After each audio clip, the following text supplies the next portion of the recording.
Pernah nggak sih kamu lagi ngantuk berat, mata rasanya berat banget, badan kayak mau roboh, tapi setelah minum secangkir kopi, tiba-tiba bam, kamu melek, fokus, dan siap beraktivitas lagi? Atau mungkin kamu pernah bertanya-tanya, kok bisa sih kopi bikin kita terjaga berjam-jam? Padahal kopi bukan baterai, dan kafein sebenarnya nggak memberikan energi ke tubuh kita. Lalu kenapa kita ngerasa segar abis minum kopi? Yuk, kita bongkar rahasianya.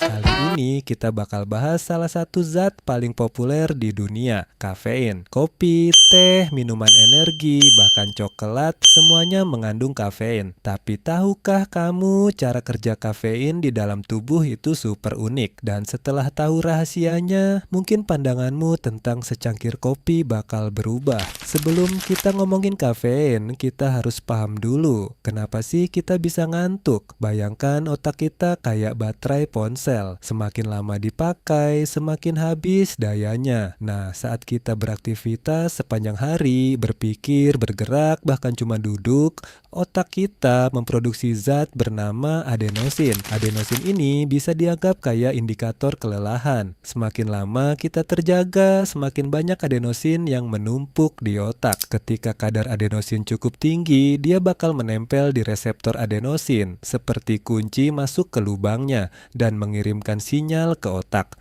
Hei, tubuhmu udah capek, waktunya istirahat. Akibatnya, kita mulai menguap, susah fokus, badan lemas, dan akhirnya ngantuk. Jadi rasa kantuk itu nggak muncul tiba-tiba ya. Ada sistem biokimia di otak yang ngatur kapan kita harus tidur. Nah, sekarang pertanyaannya, apa yang terjadi kalau kita minum kopi? Begitu kopi masuk ke mulut dan ditelan, kafein bakal diserap oleh sistem pencernaan, lalu masuk ke aliran darah. Dalam waktu sekitar 15-30 menit, kafein udah sampai di otak. Dan disinilah bagian paling kerennya.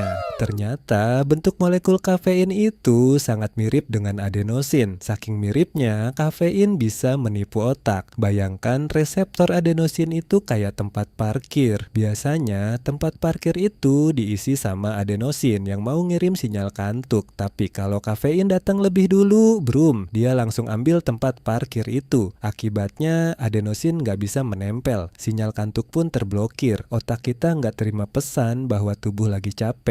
Jadi tiba-tiba kita ngerasa segar, fokus, dan terjaga. Tapi tunggu dulu, kafein nggak menghilangkan rasa lelah. Dia cuma menutupi sinyal bahwa kita lagi lelah. Ibaratnya kamu lagi sakit gigi, tapi kamu minum obat pereda nyeri. Rasanya memang hilang, tapi gigi yang bermasalah tetap ada. Sama seperti kopi. Karena otak mengira semuanya baik-baik saja, tubuh mulai merespons dengan cara lain. Salah satunya adalah melepas hormon adrenalin. Mungkin kamu udah pernah dengar tentang adrenalin. Ini adalah hormon yang aktif saat kita panik, takut, atau menghadapi situasi menegangkan. Saat adrenalin naik, beberapa hal terjadi.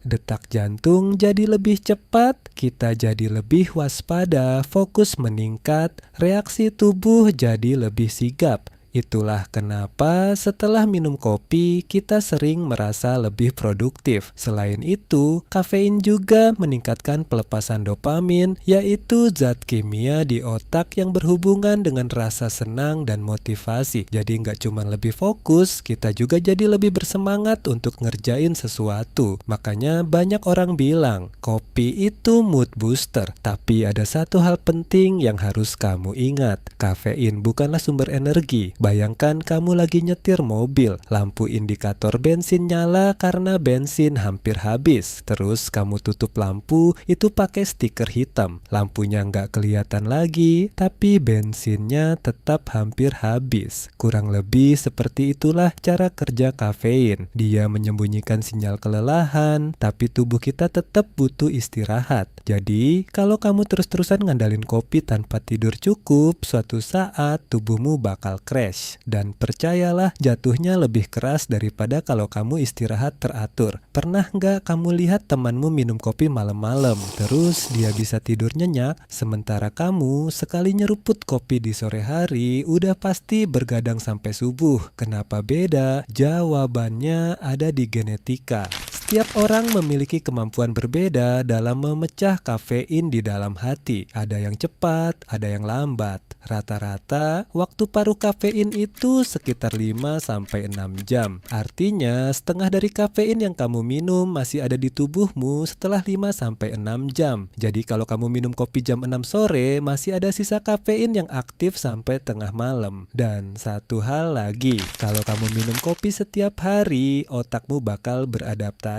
Dia bakal bikin lebih banyak reseptor adenosin untuk mengimbangi kafein yang selalu datang. Akibatnya, kopi yang dulu cukup 1 cangkir, sekarang nggak berasa lagi. Inilah yang disebut toleransi kafein. Makanya banyak orang yang awalnya cukup 1 cangkir, lama-lama butuh 2, 3, bahkan 4 cangkir sehari. Jadi, apa yang sebenarnya terjadi saat kita minum kopi? Kafein nggak memberi energi secara langsung. Dia bekerja dengan memblokir adenosin, zat yang bilang ke otak bahwa tubuh lagi capek. Akibatnya kita merasa segar, fokus, dan terjaga. Tapi ingat, tubuh tetap butuh tidur. Nggak ada secangkir kopi pun yang bisa menggantikan fungsi tidur. Sekian itu aja fakta uniknya, dan terima kasih.